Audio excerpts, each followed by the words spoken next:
Por aquí estoy a Carlita.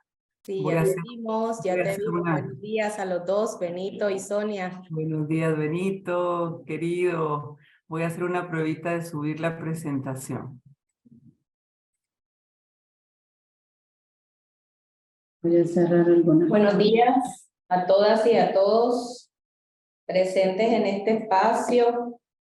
Agradecidos como organización de que puedan estar compartiendo con nosotros un espacio más, donde estamos nuevamente invitándoles a reflexionar sobre temas muy urgentes y necesarios para comprender a todos los niveles. No es necesario ser un psicólogo o una psicóloga para poder tener la urgencia de comprender qué pasa con los niños y las niñas que han tenido historias de violencia que lo han conducido a situaciones traumáticas o que han generado situaciones, vivencias traumáticas en ellos y ellas. Vamos a reflexionar sobre eso. No se escucha, dice la gente. Sí, yo Sí te se escucha, sí se escucha perfectamente. Debe ser que cada quien revise su audio, pero sí se escucha claramente. Si se escucha. Se escucha, dicen que se escucha. La Martita dice que sí. Ok. Se escucha muy bien. Escucha perfectamente, perfectamente. Y entonces hoy como Aldeas Infantiles SOS estamos haciendo esta convocatoria exactamente para reflexionar sobre, en el marco de la conmemoración, de ambas conmemoraciones, del Día por la Prevención del Abuso Sexual y la prevención de la violencia de género también del día de ayer contra la mujer. Hemos hecho esta convocatoria para reflexionar sobre un tema tan importante como el que vamos a hablar el día de hoy. Tenemos a nuestra experta, amiga, colaboradora de Aldeas SOS, maestra de muchas de nosotras aquí presentes también, compartiendo con nosotros este tema tan clave, tan urgente. Ya muchos la conocemos, pero para quienes no la conocen, ella es Sonia Recinos, es maestra de muchas generaciones y en muchos países de Latinoamérica, docente internacional, además también es máster en género, y eso es importante que lo tengamos en cuenta porque toda la mirada, cómo es importante tener el género siempre de manera transversal para poder hablar del tema de trauma y para poder hablar del tema de niñez. Y antes de darle la palabra a mi amiga y maestra, voy a darle las palabras a nuestro director nacional de Aldeas Infantiles SOS, Benito Rivas. Adelante, Benito. Benito. Ok, gracias.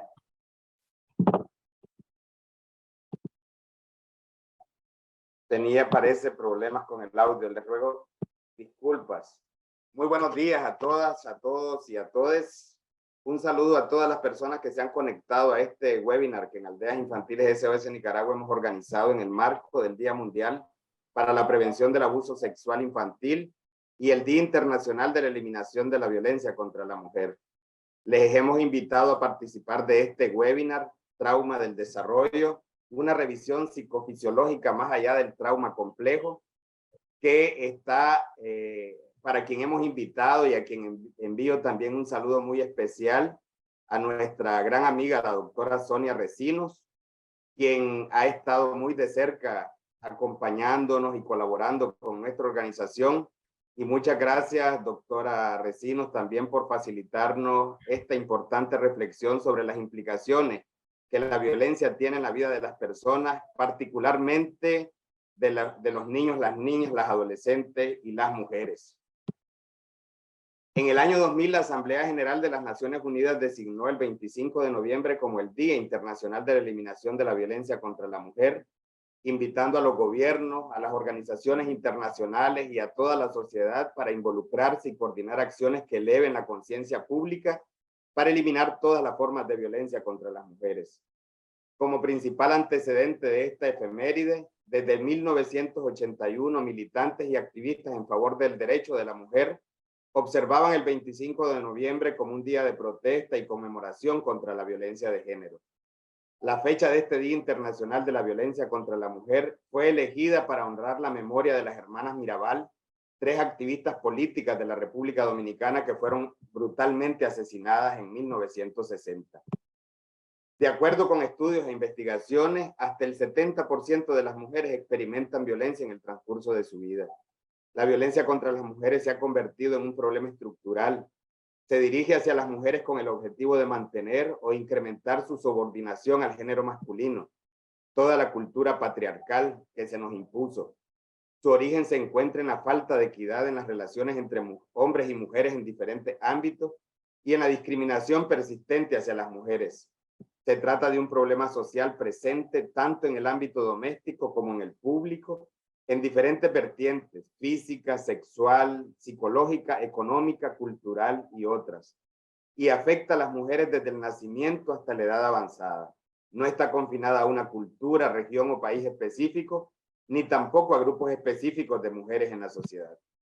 En cuanto a la violencia sexual, los datos indican que los supervivientes masculinos y femeninos de violencia sexual pueden sufrir consecuencias conductuales, sociales y de salud mental similares. Sin embargo, y tal como ha sido comprobado, las niñas y las mujeres soportan la carga más abrumadora de traumatismos y enfermedades resultantes de la violencia y la coacción sexuales. No solo porque constituyen la gran mayoría de las víctimas, sino también porque son vulnerables a consecuencias para la salud sexual y reproductiva. En la región América Latina y el Caribe se estima que 1.1 millones de niñas adolescentes de 15 a 19 años han experimentado violencia sexual o cualquier acto sexual forzado, y al menos 1 de cada 3 mujeres ha sufrido violencia física o sexual en algún momento de su vida. La violación tiene un impacto devastador en la vida de las mujeres, impacta en su salud, en su bienestar y limita los derechos fundamentales, así como sus oportunidades de vida. La cultura de la violación es omnipresente, nos rodea en todos los países y regiones del mundo, está en la publicidad que cosifica a las mujeres o hipersexualiza a las niñas, en las bromas sexistas a las que están expuestas las mujeres en el entorno laboral o en centros educativos y en las canciones que incitan a la violencia sexual. Si bien en los últimos años las sobrevivientes y activistas han alzado las voces para denunciar y condenar la violación y otras formas de violencia sexual, la violencia contra las mujeres y las niñas sigue siendo extendida, normalizada y arraigada en nuestras sociedades. Entre las claves para luchar contra la violencia hacia las mujeres y avanzar en la prevención está la educación y una respuesta adecuada de justicia que evite la impunidad. Alcanzar la equidad de género pasa necesariamente por transformar las reglas sociales y los roles que subordinan a la mujer, decía en algún momento la directora de ONU Mujer. Debemos seguir haciendo esfuerzos para la erradicación de toda forma de violencia contra las niñas, las adolescentes y las mujeres e ir poco a poco construyendo un mundo más equitativo. Seguramente la reflexión que la doctora Recinos hoy nos va a facilitar será un aporte más también para ir construyendo este mundo de mayor equidad en el que podamos decir que la violencia está siendo erradicada. Muchas gracias. Benito. Muchísimas gracias. Muchísimas gracias por ese aporte tan importante para ponernos en contexto de lo que nos está convocando el día de hoy. Y sin perder más tiempo, dejamos a Sonia Recinos con su ponencia del día de hoy. Adelante, Sonia. Gracias, muy buenos días. Gracias, Benito, por esas valiosas reflexiones con que nos invitas a iniciar el camino de esta mañana. Vaya tarea la que nos espera como humanidad. Decía la directora de ONU Mujeres hace un par de días que al ritmo que llevamos estamos a 300 años de lograr la igualdad. Así que el trabajo es arduo. Para mí es un honor estar hoy con ustedes. Como saben, este es un viejo amor el que tengo por Nicaragua y la mejor forma que tengo de abrazarles a la distancia es con la academia, con estas reflexiones que ojalá aporten para el trabajo cotidiano que ustedes realizan con niños, niñas y mujeres, y que tal vez la mejor noticia que hoy les traigo es que somos quienes nos toca llegar como segundos o terceros cuidadores a la vida de almas desbaratadas. Somos la esperanza de reconstruir corazones rotos, cerebros que incluso han tenido que hacer cosas dantescas para sobrevivir. Entonces, pues de eso versa la mañana de hoy. Voy a compartirles un poco de reflexiones alrededor de lo que sucede en este órgano llamado cerebro, que es uno de los que menos conocemos de todos los órganos que tiene el ser humano, pero que en el que hemos avanzado más en los últimos 50 años que en toda la historia de la humanidad, en la comprensión del mismo. Y es valiosísimo poder hacer estas lecturas por dos razones. Primero, para poder validar y entender que todos los maravillosos esfuerzos que hace la naturaleza para protegernos del dolor, y luego para que nosotros como cuidadoras de la niñez, tengamos mayores recursos de comprensión de quiénes son quienes tenemos enfrente y lo que han tenido que vivir hasta que llegan a nuestro lado. Dice el maestro William James que no hay mayor fuente de terror en la infancia que la soledad. Vaya si no, vaya si no. Especialmente porque nosotros no somos capaces de sobrevivir en soledad. Esa es una de las grandes características que tiene el ser humano. Necesitamos de un cuidador para hacer posible la vida. Y pues quiero contarles qué es lo que sucede para aquellos seres que desde muy tempranamente han sido sometidos a diferentes situaciones donde el cuidado no ha sido la ruta. Hablamos de niños o niñas que han vivido negligencia o abandono, niños huérfanos, niños que sobreviven a sistemas totalitarios, ya sea por una secta, por sectarios o violencia doméstica. Tenemos estudios también de niños que vivieron institucionalizados, niños sobrevivientes de regímenes como políticos o campos de concentración. Es decir, toda esa alta gama de donde el ser humano no puede ser cuidado y abrazado. Entonces, vamos a encontrar, y por supuesto, el abuso sexual. Toda esta combinación de eventos hace que ese ser que ha iniciado su ruta en la vida tenga muchas menos capacidades de afrontamiento, porque no es igual que nosotros como adultos nos enfrentemos a una situación dolorosa, traumática, violatoria de todo nuestro ser, cuando ya todas las instancias, todas las capas de nuestro cerebro se han formado, que enfrentarlo cuando estás comenzando la vida, cuando el cerebro está aprendiendo, cuando está volteando a ver la vida. Y por eso nos interesan tanto los traumas de desarrollo.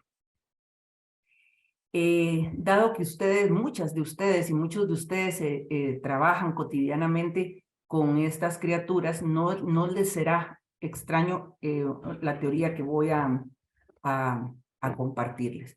¿Cuáles son algunos de los síntomas de esto que llamamos trauma de desarrollo? En materia de trastornos físicos o afectivos, bueno, podemos encontrar que son criaturas que no toleran los estados afectivos negativos o bien les cuesta mucho recuperarse de ellos. En otras palabras, su tolerancia a la frustración de situaciones negativas su tolerancia es muy baja.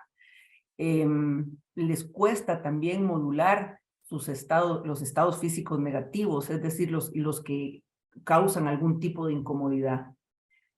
Por ejemplo, pueden tener una sensibilidad mayor perceptual a los ruidos o al tacto y tener hiperreacciones a estos.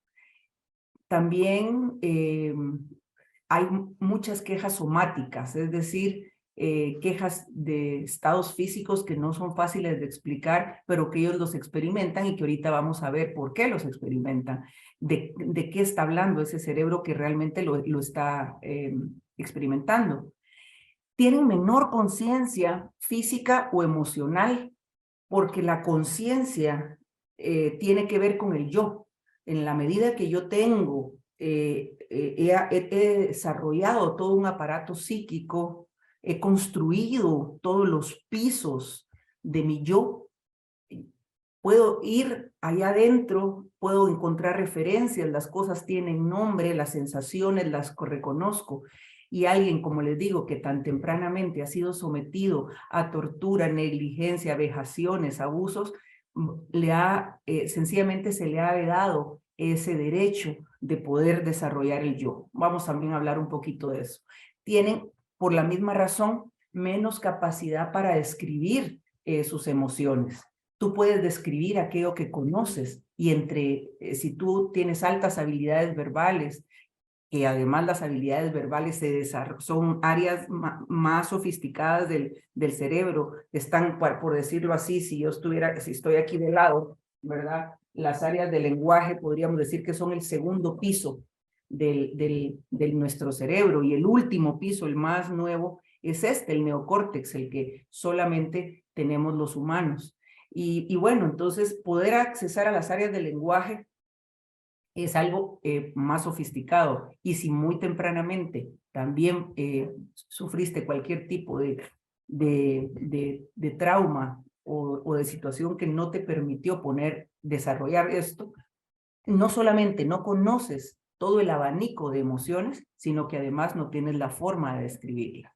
Entonces, vayan ustedes sumando y seguramente ya están viendo, ya están poniéndole nombres de esos niños y niñas que ustedes atienden. También presentan sintomatología en el área de la atención o la conducta. Por ejemplo, la evitación de señales de amenaza. Puede que estos niños o niñas se expongan a situaciones peligrosas y que no tengan la completa conciencia de que esa es una situación que puede ser peligrosa. Y nosotros podemos decir qué es lo que está haciendo algo temerario, ¿no? Pero en realidad es que no puede él mismo saber que eso es un lugar de peligro, porque posiblemente muy tempranamente ha estado sometido a esas situaciones sin saber que estas eran en detrimento de su ser.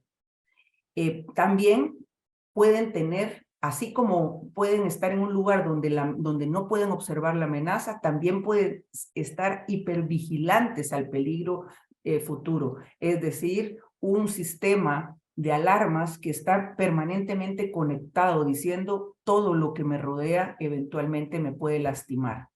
Pueden tomar riesgos, por eso nosotros vemos que eventualmente le llaman en psicología como un acting out, como actuar el trauma, hacer cosas como una chica, por ejemplo, que ha sido violada, caminar de noche por las calles, como diciéndose a sí misma, yo puedo hacer esto porque ahora sé que no va a volver a suceder porque yo lo puedo controlar. Entonces, también esa toma de riesgos tiene que ver con una falsa sensación o una más que falsa, una pseudo sensación de que ahora sí voy a poder tomar el control y voy a estar a cargo de esto.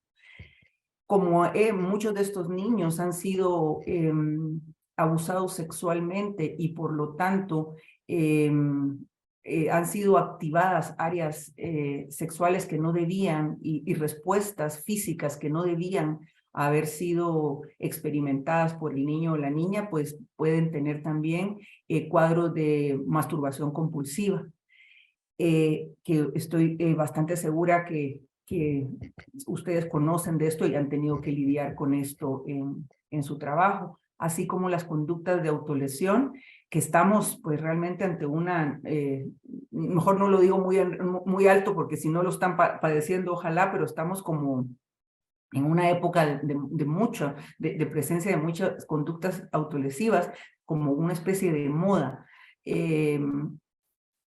Niños no institucionalizados lo están haciendo, pero cuando llegan a los hogares, es la experiencia que estoy teniendo en Guatemala, como llevan nuevas técnicas, incluso ahora pueden con una hoja de papel bond nueva, pueden cortarse, y este tipo de autolesiones son sumamente adictivas porque tocan las terminales dopaminérgicas en el cerebro, entonces son sumamente placenteras. Y una persona que ha estado anestesiada, que ha vivido anestesiada naturalmente, es decir, la anestesia que producen los traumas, que si recordarán de otros momentos en que nos hemos encontrado, tú puedes ir desde los síntomas hipervigilantes, ¿verdad? Que ahorita mencionábamos, pasando por los síntomas de flashback o de intrusivos, pero puedes también llegar como después de la hiperrespuesta de estar siempre esperando el peligro, el cuerpo puede llegar a una especie como de darse por vencido, que son los que llamamos síntomas constrictivos o disociativos, que es un poco el tema que nos tiene hoy acá. Entonces, cuando el cuerpo se coloca en esa especie de trance, naturalmente el cerebro segrega opiáceos endógenos como una forma protectora, es decir, una anestesia natural para que el dolor no duela.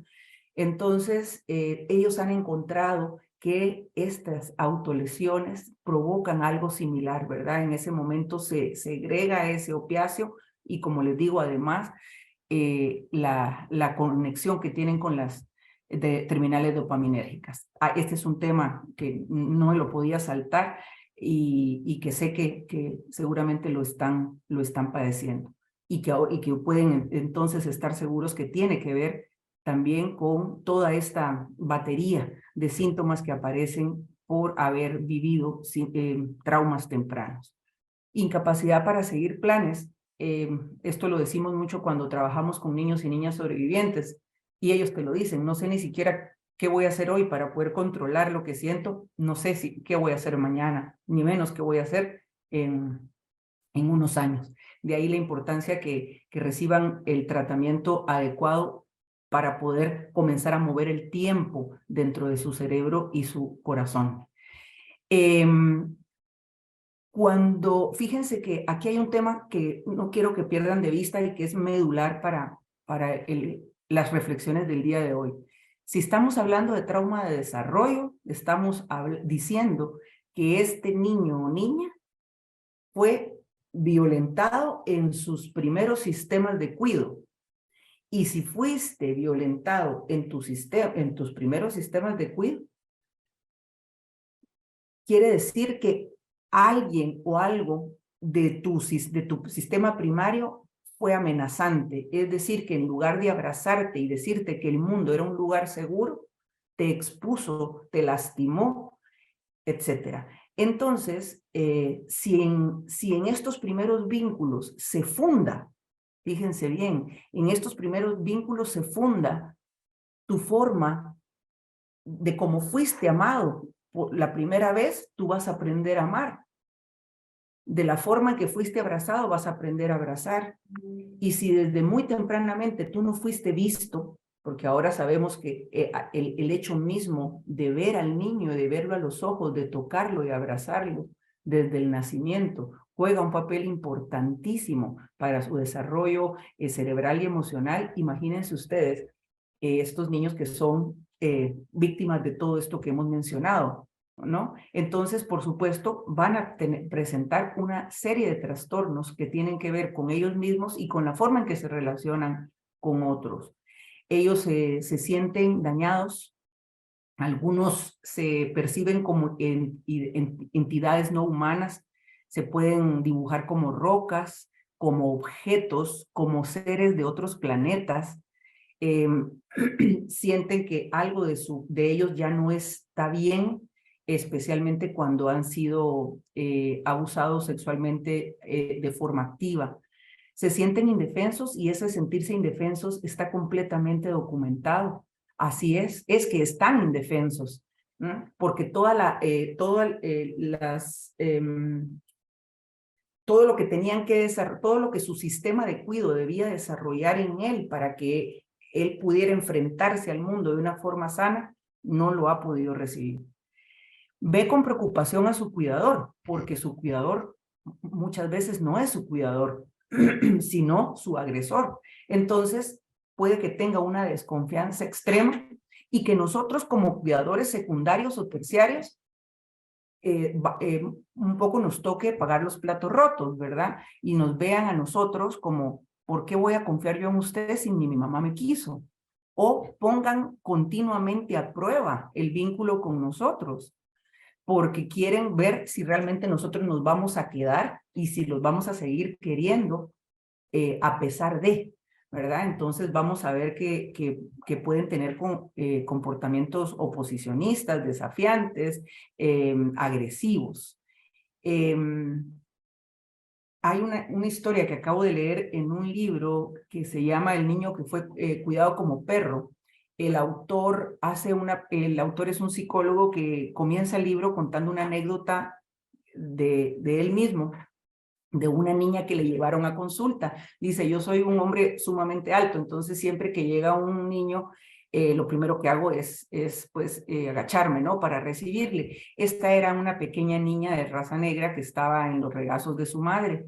Me veía con desconfianza y susto, entonces me agaché y comencé a conversar con ella. Y de repente la niña vino a mis brazos y yo dije, qué buen psicólogo soy, ¿no? Porque ella rápidamente viene a mí. La niña se acercó e intentó comenzar a bajar el zipper de mi pantalón. Y es porque esa era la forma en que había aprendido a relacionarse. Y bueno, es un libro que les recomiendo, está lleno de historias de abuso muy ilustrativas, con las cuales se podrían hacer trabajos de análisis de análisis de casos muy acorde y ajustados a lo que ustedes hacen en la cotidianidad. Entonces, ese es un ejemplo para describir cómo ellos pueden y ellas hacer intentos inapropiados por obtener intimidad física con nosotros o con estos cuidadores o una dependencia extrema en la relación.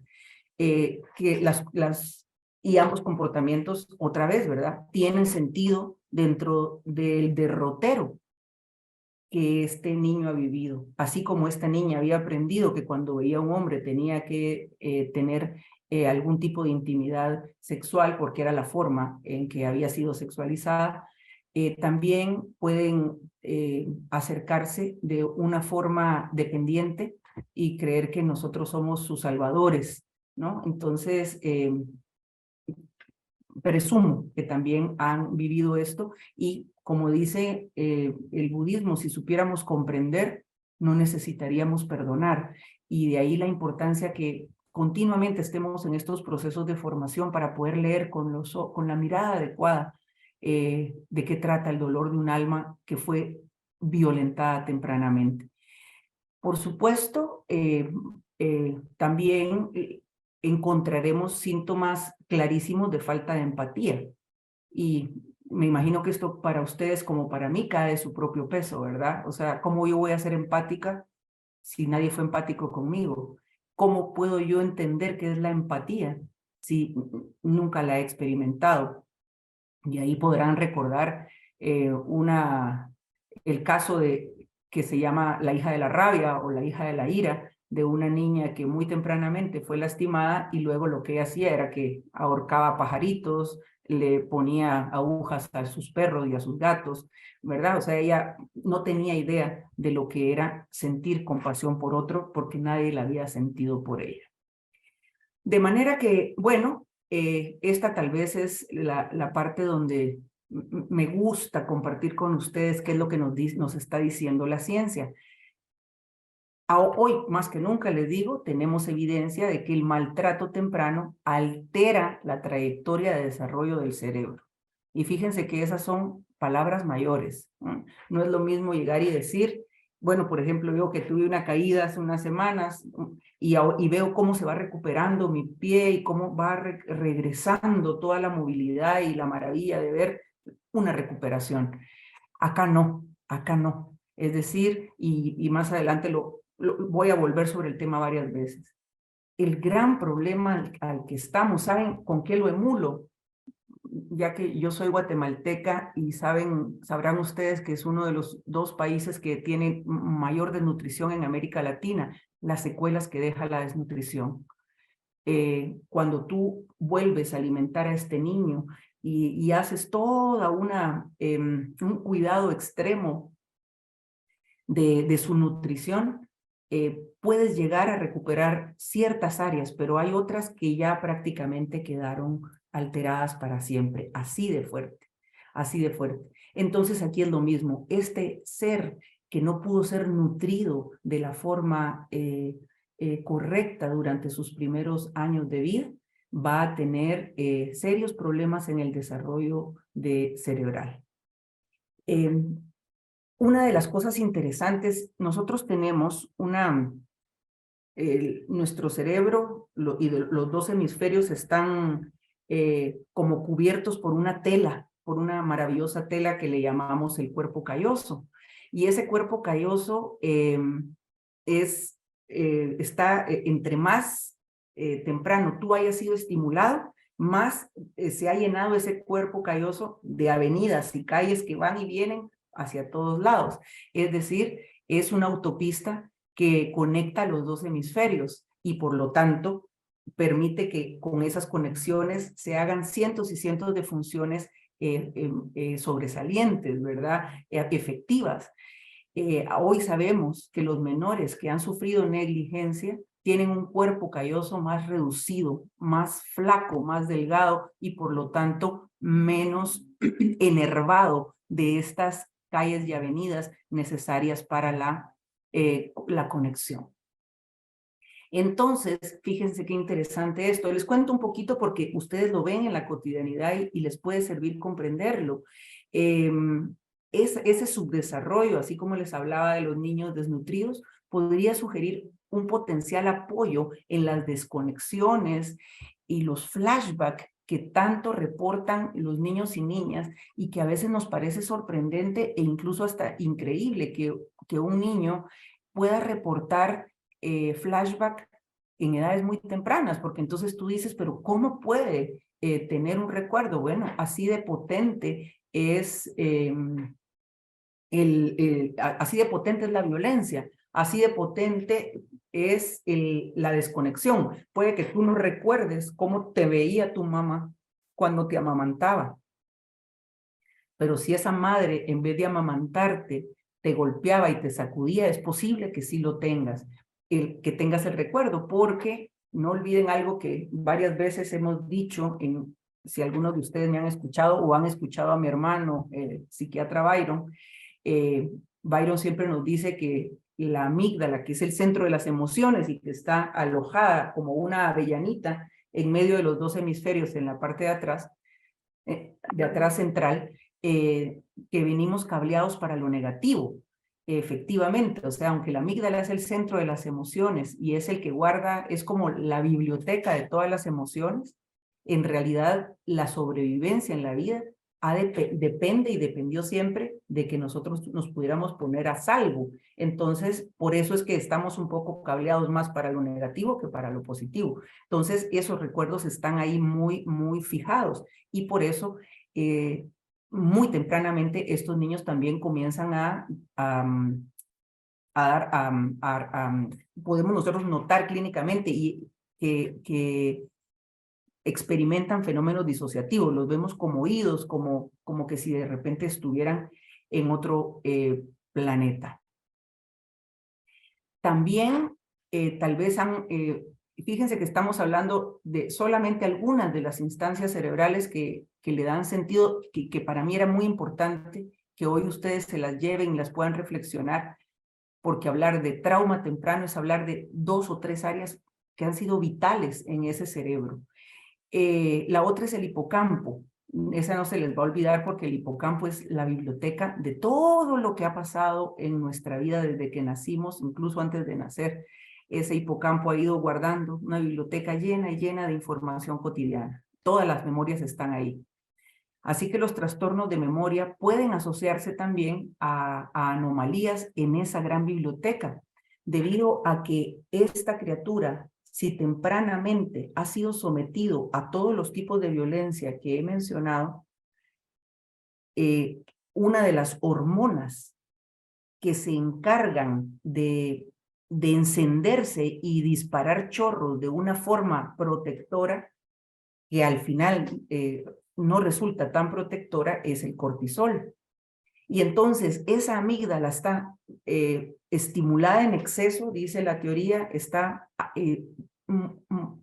muy atenta a todo lo que está sucediendo a su alrededor, y el cortisol produciéndose en cantidades navegables, y aunque el hipocampo, esa biblioteca, tiene las puertas abiertas, está sucediendo tanto en los otros lugares que no es posible que las memorias se asocien de la forma correcta o entren de la forma correcta. Por eso estos niños y niñas presentan tantos síntomas. Por si fuera poco, también la amígdala tiene un papel fundamental. Estudios en huérfanos rumanos muestran una amígdala derecha comparativamente mayor, pero también se documenta una reducción de tamaño en jóvenes sobrevivientes de abuso sexual. ¿Por qué tiene un papel fundamental la amígdala? Como les decía, bueno, de hecho, hay estudios muy interesantes de personas que vivieron en sistemas o sectas religiosas o en sistemas de abuso infantil sostenido por muchos años, presentan una amígdala más pequeña. Porque si decimos que este es el centro de las emociones, pues entonces es un músculo que conforme más emociones recibe, pues más músculo desarrolla, ¿no? Se hace más gordita y más grande, ¿verdad? Entonces alguien que es desprovisto de esto, pues definitivamente es una amígdala poco estimulada. Dicen los autores que cuando la ruta del miedo se estimula una y otra vez, la amígdala se vuelve sensible, y unos bajos niveles de estimulación también pueden desencadenar respuestas de miedo condicionadas. Es decir, este órgano que es fundamental para el desarrollo del abanico de emociones que nos van a permitir desarrollar vínculos internos y vínculos con otros, es posible que tenga como ruta el miedo. Ok, fíjense bien, entonces el cuerpo calloso, esas carreteras entre los dos hemisferios, el hipocampo, la biblioteca de las memorias, la amígdala, el centro de las emociones. Y la instancia que nos hace, como les decía, diferente a cualquier otra especie es el córtex prefrontal. Ahí es donde está todos los procesos más sofisticados: reflexión, conocimiento, análisis, todo lo que nos hace humanos. Aunque conocemos algunos que parece que lo tienen poco desarrollado, algunos por ahí. Los centros más elevados del cerebro parecen ser especialmente vulnerables a los efectos del estrés postraumático, y es que el córtex prefrontal contiene regiones que ayudan a evaluar las experiencias actuales y determinar su relevancia en relación a experiencias pasadas. Como les decía, tú analizas, alguien tiene encendido por ahí su micrófono. ¿Cómo te sentís? Yamilet. Bueno, ya cerró su micrófono.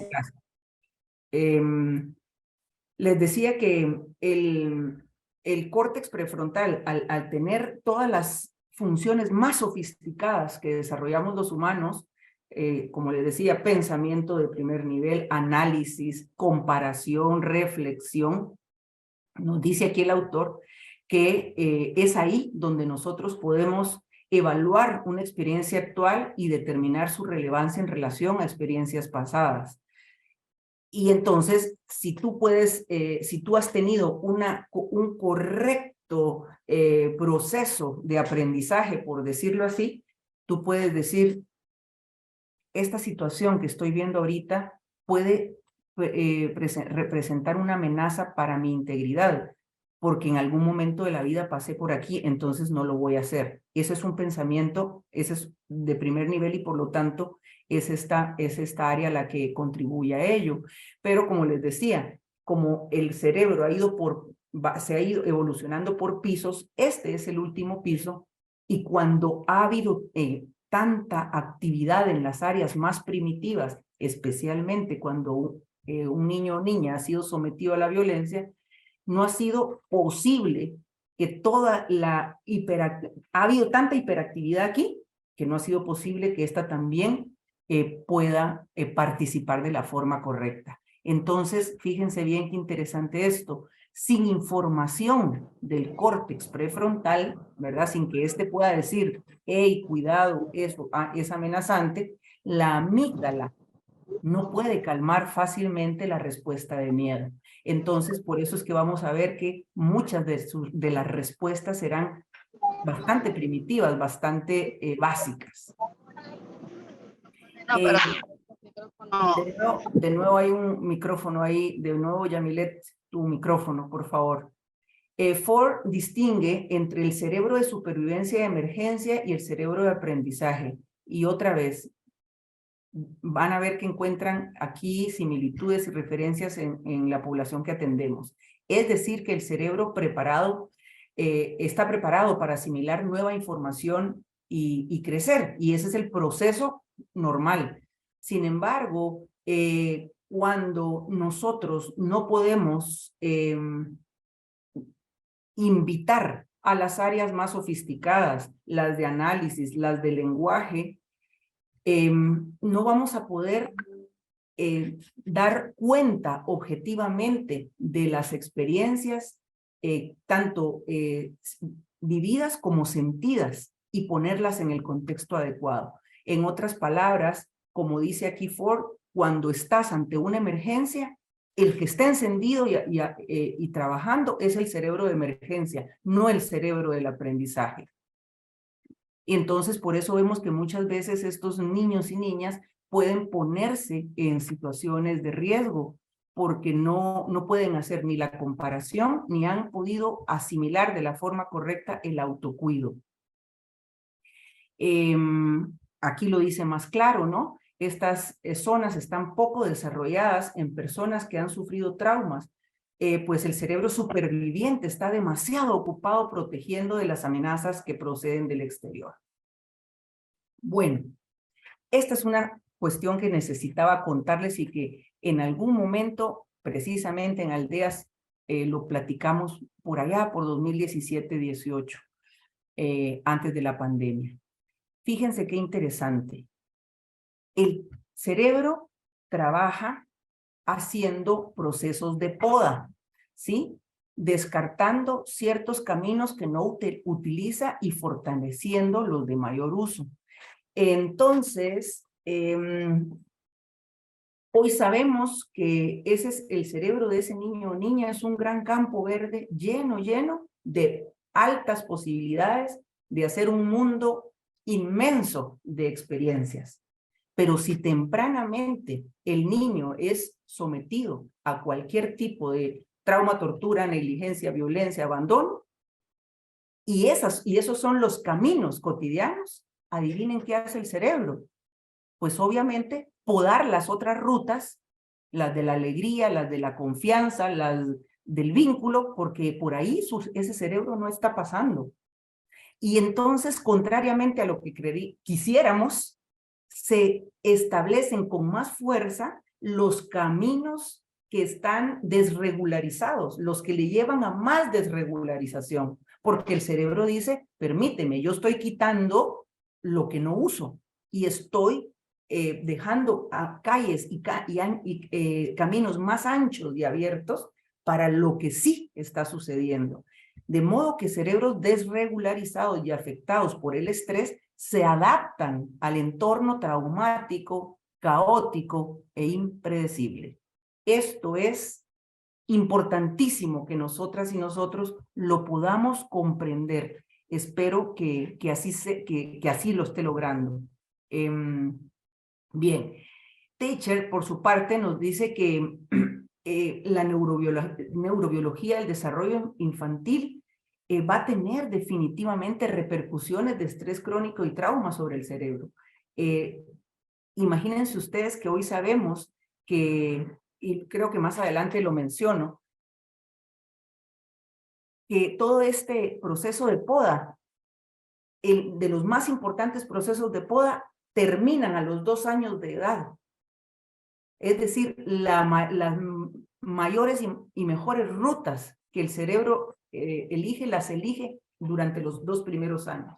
Por eso los autores presumen que el estrés grave y el maltrato provocan una cascada de eventos con potencial para alterar el desarrollo cerebral.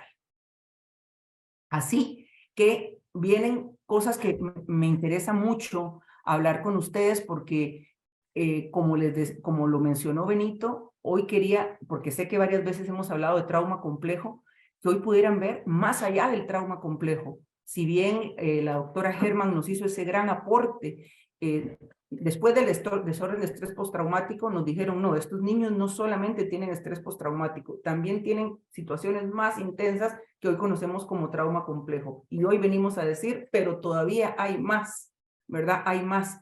Los traumas muy tempranos en el desarrollo nos traen este tercer gran paquete que tiene que ver con los trastornos disociativos. ¿Por qué? Porque si muy tempranamente vives todo lo que acabamos de mencionar, ese cerebro va a desarrollar estados que se basan en el miedo, ¿sí? Y dice Putnam, que es uno de los grandes autores en materia de disociación infantil, que los niños con traumas crónicos pueden volverse insensibles a la regulación y separarse, desagregar su cerebro en pequeñas cajitas, ya voy a explicar eso, en lugar de cada vez flexibilizarse, ¿sí? En un proceso de desarrollo de salud normal. Cuando tú has vivido otra vez, ¿verdad? Ese cerebro, esa amígdala es un músculo que va y viene sobre muchas emociones. Esas emociones tienen muchos nombres, ¿verdad? Desde los más positivos, la alegría, el amor, el calor humano, la sensación, la empatía, hasta el dolor, la frustración, el miedo. Pero cuando has tenido una infancia cuidada, una infancia acompañada, querida y conectada, además de que aprendes de tus cuidadores cómo autorregularte, según cómo observas que los otros se regulan, aprendes tu propia regulación, tú vas viendo a tu alrededor, por ejemplo, cuando lloras de frustración porque no obtienes lo que quieres, pero llega alguien, te consuela, viviste la frustración y luego vives la sensación de que esa frustración se detiene. En estos casos, los niños no lo viven así. El trauma crónico, es decir, este ser está siendo violentado con tanta frecuencia y no hay respuesta ni forma en que él pueda, como las teclas de un piano, tocar unas y otras, escucharlas y comprenderlas. No puede tocar las teclas de las emociones sin que éstas le provoquen un dolor, porque son a las que él tiene acceso. Entonces, en lugar de que él aprenda a ir y venir hacia todas las emociones, enojo, tristeza, frustración, entro, salgo, entro y la reconozco, no hay nadie ni que me ayude a regularla, ni que me ayude a mediarlas. Entonces, en vez de hacerse flexible ese proceso emocional, se hace rígido. Y por eso, muy tempranamente, estos niños pueden desarrollar lo que antes conocíamos como personalidad múltiple y hoy se llama trastorno de identidad disociativa, porque comienza a crear como pequeñas entidades en su cerebro para que una se haga cargo del dolor, otra del enojo, otra de la alegría. Esto es algo fascinante que creo que algún día de estos podemos dedicarle una mañana solo a ese tema. Como les decía, precisamente tú aprendes la sincronización de tus emociones, las aprendes a través de tus figuras de apego, ¿verdad? Pero si tú no encuentras en esos primeros cuidadores ni la observación de la emoción para tú poder entenderla en ti mismo, vas a tener que buscar esa estrategia de regulación en un lugar fuera del vínculo con tus cuidadores.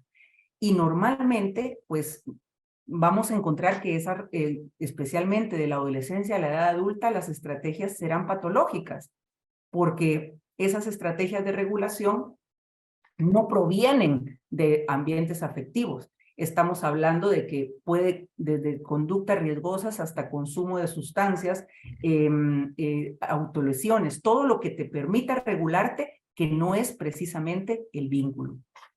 Así que por eso las relaciones en los primeros años de vida con los cuidadores son vitales.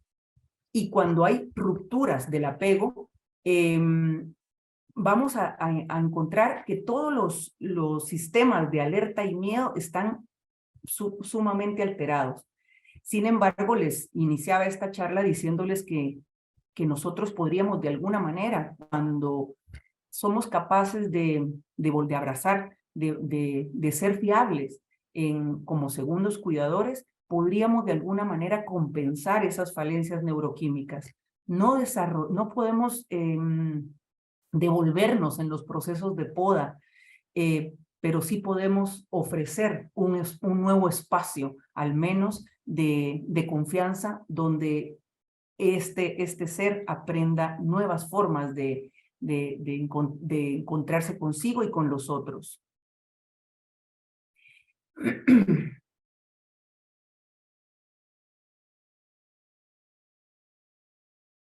Y respecto al tiempo, no voy a correr, solamente voy a adelantar algunas cosas que quiero hacer énfasis.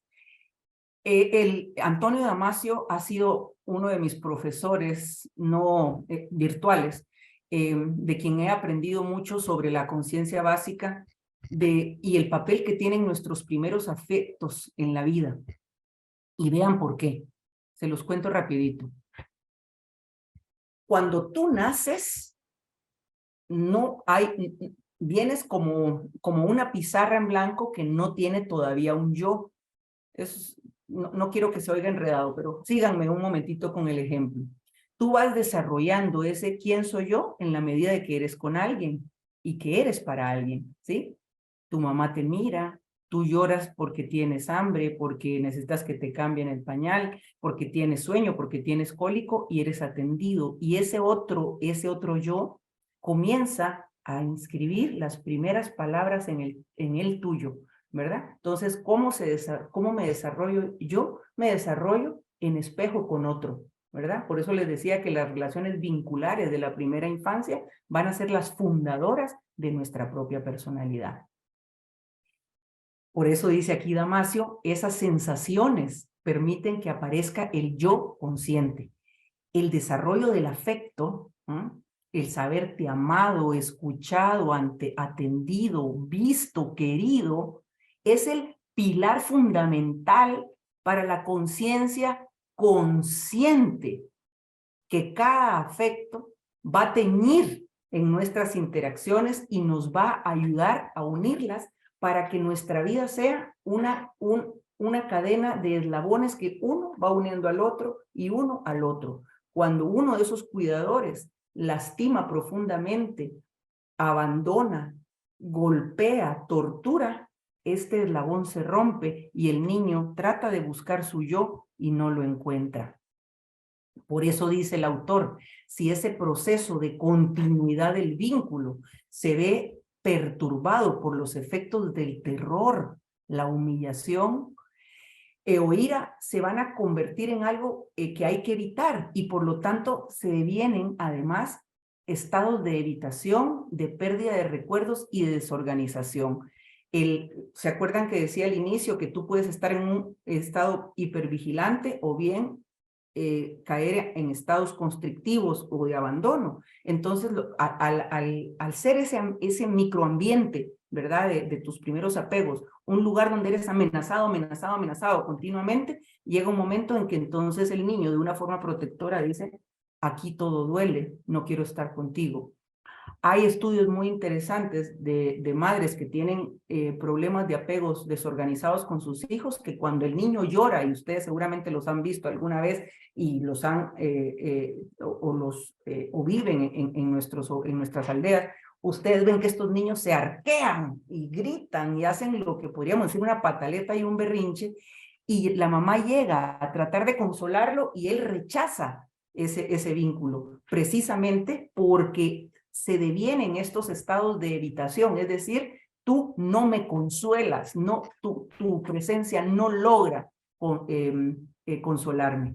Por eso, estudios de disociación en niños preescolares víctimas de maltrato sugieren que los niños dependen mucho de la disociación, pueden encontrar vías para mantener esas amenazas percibidas fuera de su conciencia. Es decir, y entonces comienzan a crear una especie de yo dividido, ¿verdad? Estoy aquí en el mundo y ando caminando un poco como un ente o un robot porque aquí vivo, pero yo no siento, ¿verdad? Yo he separado la emoción porque ese lugar de las emociones es un lugar peligroso. Cuando entro a ese lugar, en ese lugar lastiman y maltratan. Entonces prefiero no estar. En este momento estoy atendiendo a una paciente que ella creía que tenía 11 personalidades. Tuvimos una fuerte crisis, entonces tuve que llamar a las personalidades a firmar un contrato de no agresión al cuerpo y salieron 23 a firmar el contrato. Para ella fue muy fuerte. Me dice, Sonia, ahora necesito saber por qué tantas y qué fue lo que tuvieron que vivir, ¿verdad? De hecho, imagínense, nunca me había tocado encontrarme con que una paciente tuviera una personalidad no humana. En este caso es un jaguar que cuida y se comporta como un jaguar y camina como un jaguar, que es el que cuida a las personalidades niñas.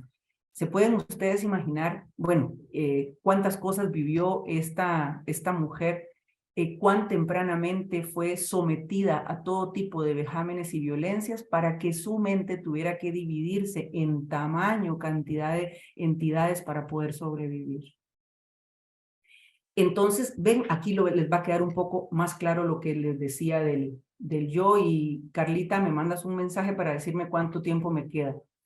El yo crece, fíjense bien, ese yo del que les hablaba, de ese niño que nace, ese yo crece a través del proceso de interacciones, fíjense qué lindo esto, que reflejan, validan, replican y regulan nuestros estados afectivos. Vean qué hermosura, hasta el punto que aprendemos a tomar conciencia del cambio de nuestros estados y ello nos permite formar parte activa de nuestros procesos de regulación, ¿verdad? Entonces, precisamente cuando alguien te refleja una emoción correcta, cuando alguien te valida el dolor, te valida tu tristeza, te valida la frustración, el enojo y te ayuda a que otra vez tú te vuelvas a la homeostasis, ¿verdad? Estás muy molesto, muy enojado, muy frustrado, pero alguien te consuela, ¿sí? Te abraza y te dice todo va a estar bien.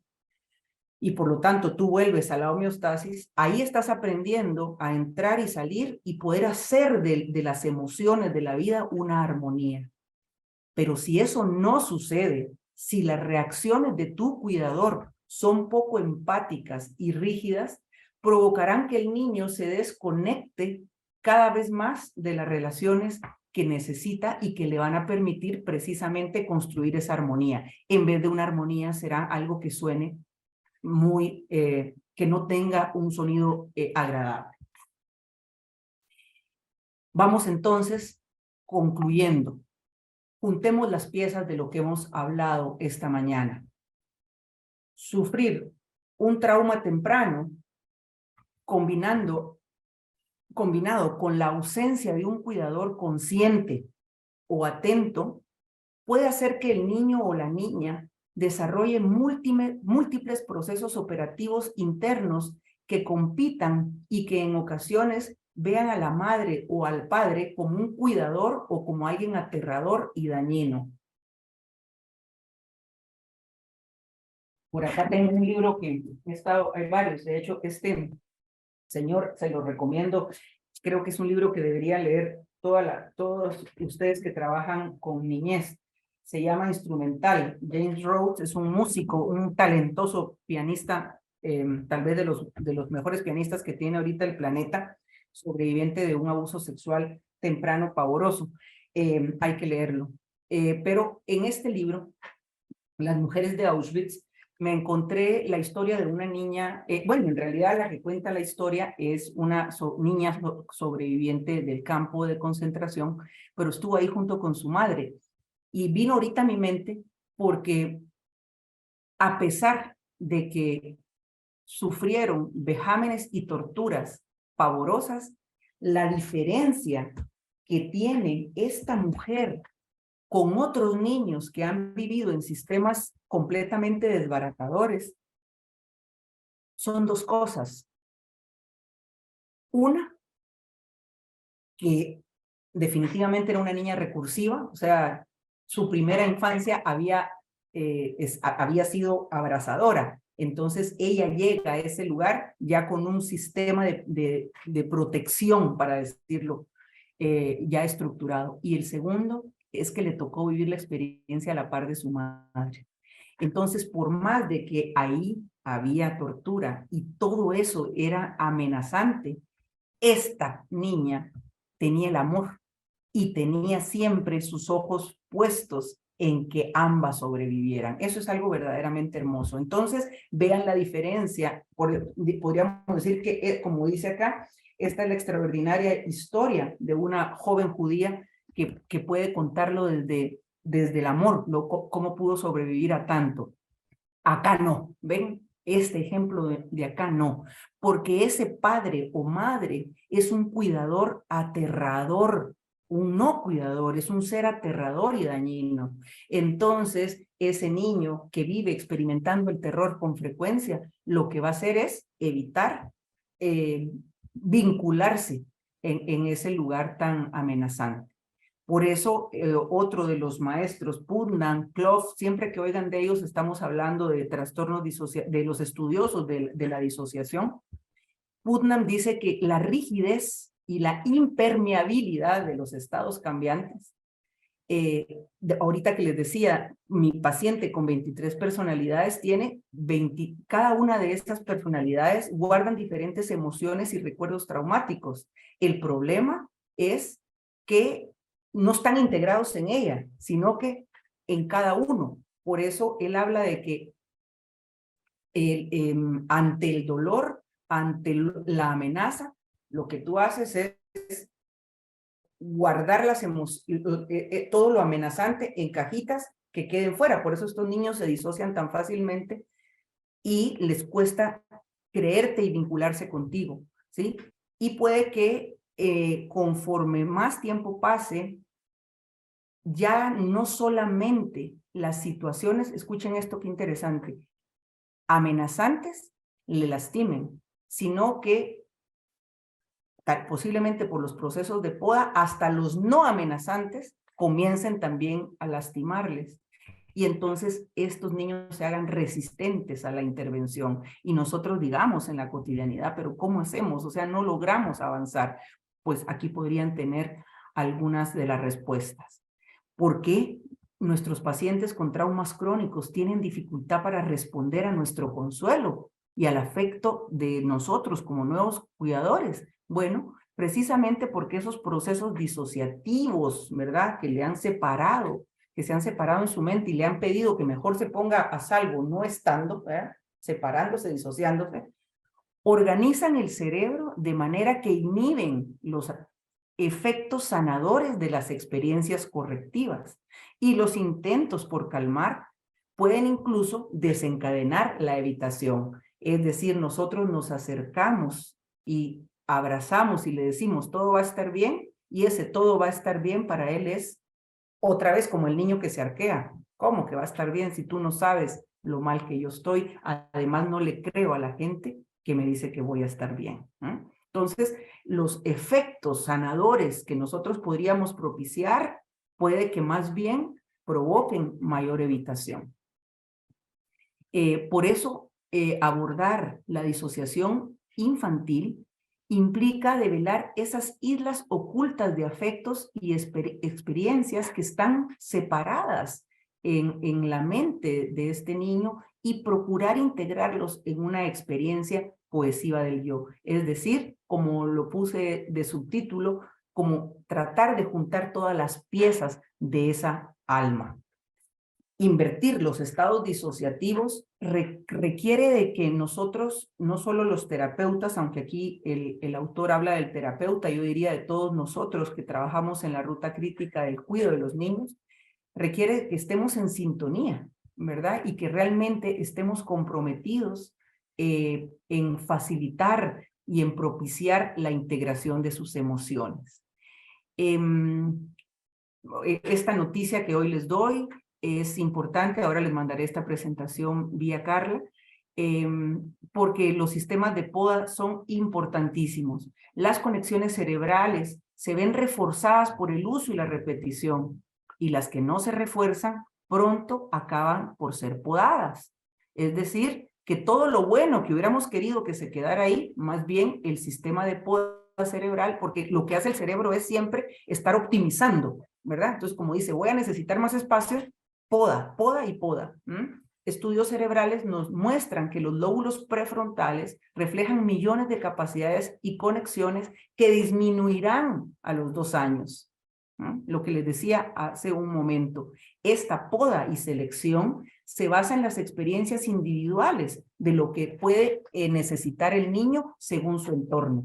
Entonces, si ese entorno implica que yo tenga que evitar vincularme, si ese entorno dice que siempre voy a ser golpeado, humillado, maltratado, tocado, violado, pues mi sistema de poda me va a decir, quita cualquier cosa que se parezca a la paz, la alegría, la confianza y quédate con estas calles anchas de la evitación y la desconfianza, porque es la única forma en que vas a poder sobrevivir. Un entorno de trauma y de cuidadores deficientes provocará un efecto abrumador negativo y como consecuencia el cerebro selecciona y refuerza vías para potenciar la evitación afectiva y el contenido traumático asociado. Así que nosotros vamos a tener grandes retos porque en la medida que esos patrones de conducta se practican y ensayan, y cada vez se hacen, y lo haces como cuando vas al gimnasio y practicas y practicas y practicas, se van a volver más rígidos y más inflexibles y se reforzarán el tiempo los va a reforzar y hará que este niño se coloque, que su lugar en el mundo sea desde que vea el mundo desde este espacio. Ustedes van a observar que ese niño disociado puede manifestar problemas de memoria, conductas inestables, cambios sorprendentes de conciencia, que tú de repente dices, hace un instante estaba en un alto grado de frustración y ahorita pasó al enojo, del enojo a la tristeza. Una sensación de cambio de identidades o anomalías somáticas que van a ser producto de esos patrones de evitación que ha estado practicando. Por eso es un tema fuerte, por eso me pareció bien que este encuentro fuera esta mañana para que podamos acercarnos de forma después más serena a esta teoría que, como siempre, se las enviaré para quienes les gusta estudiar y releer. Créanme que el trauma de desarrollo, comprender el trauma de desarrollo y por qué es la ruta perfecta hacia la disociación infantil, es una de las cosas más dolorosas que he estado haciendo en los últimos tiempos. Digamos que la pandemia se la dediqué a la comprensión de los sistemas de apego tempranos y cuán desgarrador era para la percepción emocional del niño saberse no cuidado. Pero eso me llevó que no era solamente la percepción y la sensación del niño, sino también los efectos cerebrales. Entonces, la mañana de hoy la hemos dedicado a entender que no es a voluntad, que no es fácil tampoco provocar los cambios, porque realmente este órgano que está lleno de posibilidades y con el cual venimos al mundo para llenarlo de cosas, de experiencias hermosas, cuando tempranamente ha sido lastimado, el efecto puede ser contrario y devastador.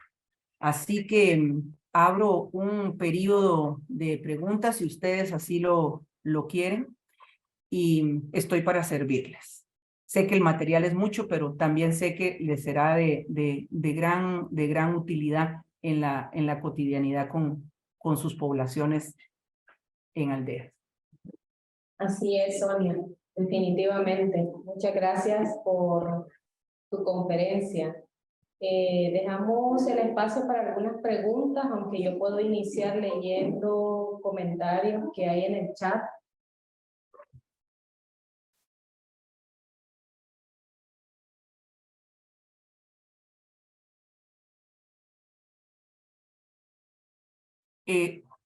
No sé si estás con el micrófono apagado, Carlita.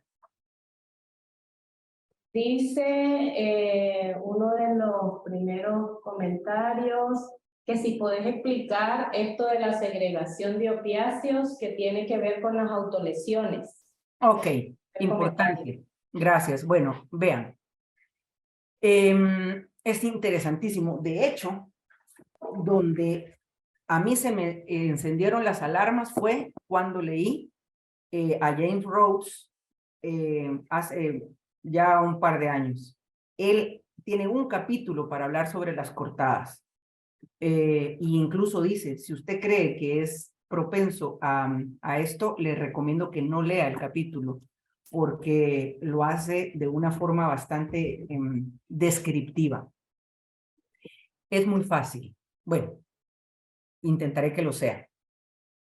Cuando tú estás en un sistema de hipervigilancia, tú estás como si fueras un soldado, ¿verdad?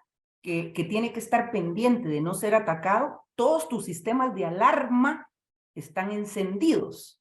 Entonces tú estás produciendo grandes cantidades de cortisol y de adrenalina, porque tu sistema de alarmas te está diciendo, aquí estamos todos listos contigo. Si hay que correr, pupilas muy abiertas, o sea, todo el sistema de alarmas encendido, encendido, encendido.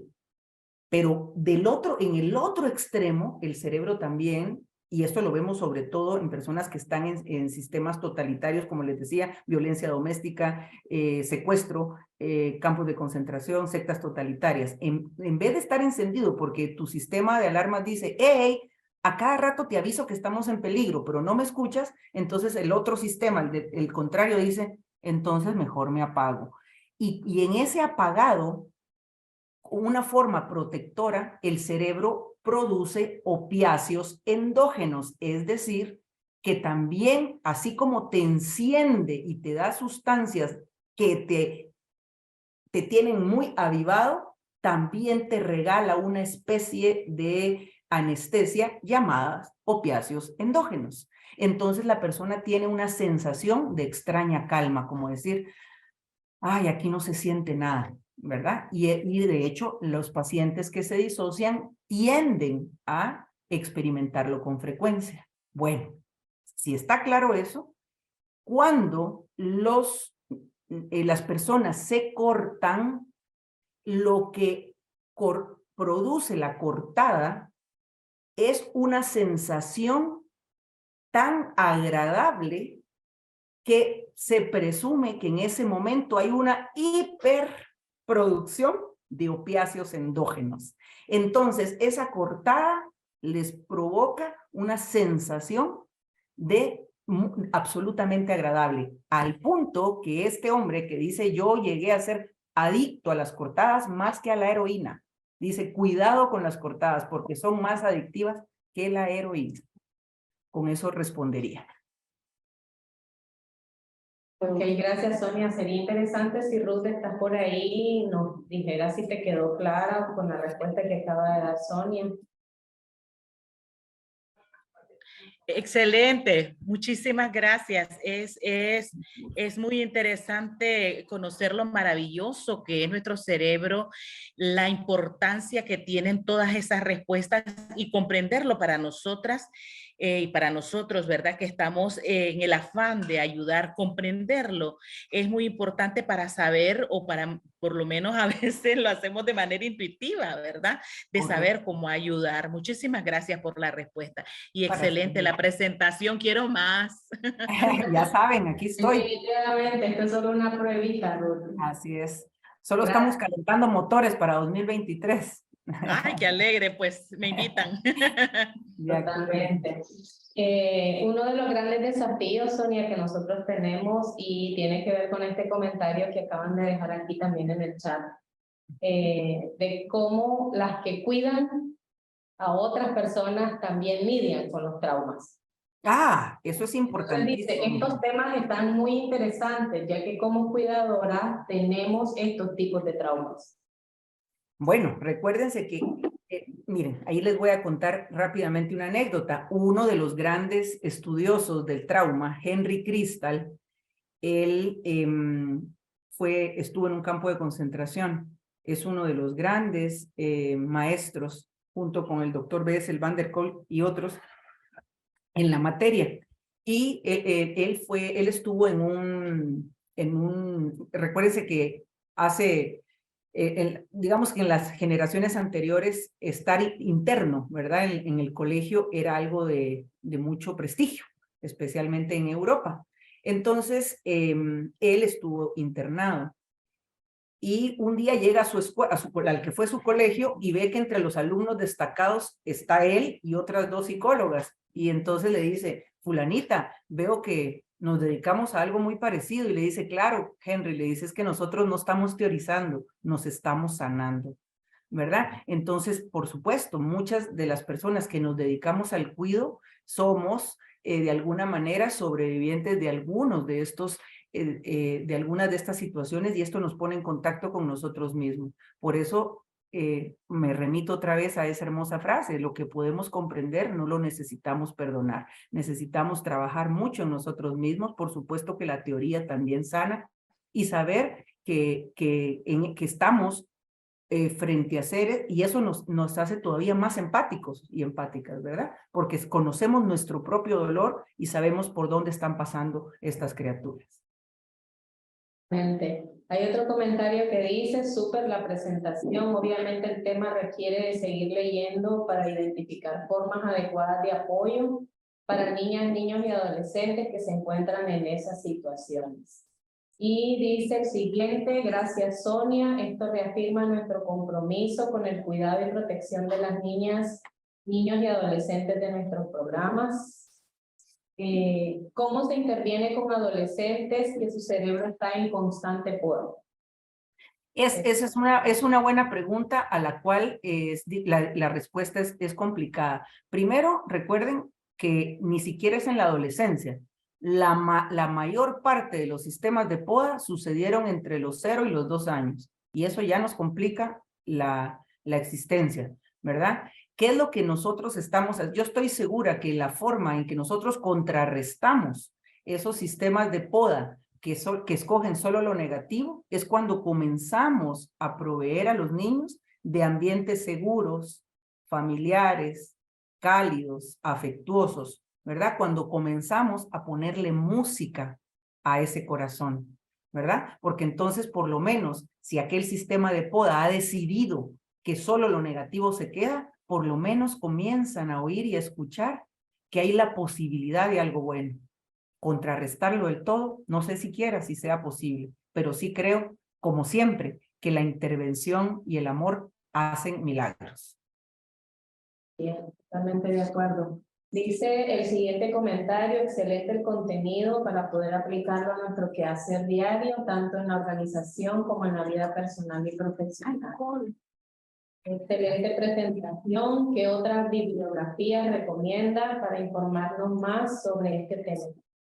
Pues miren, eso es interminable, interminable. Ahorita creo que aquí hay por lo menos unos 40 libros en este momento en este escritorio porque estoy dando un posgrado precisamente en trauma. Entonces, bibliografía, muchísima. Pero si tuviera que escoger ahorita los que más a mano tengo, tienen que leer algo de esto. Por ejemplo, tienen que leer a este señor Manuel Hernández Pacheco, porque habla del apego y la psicopatología.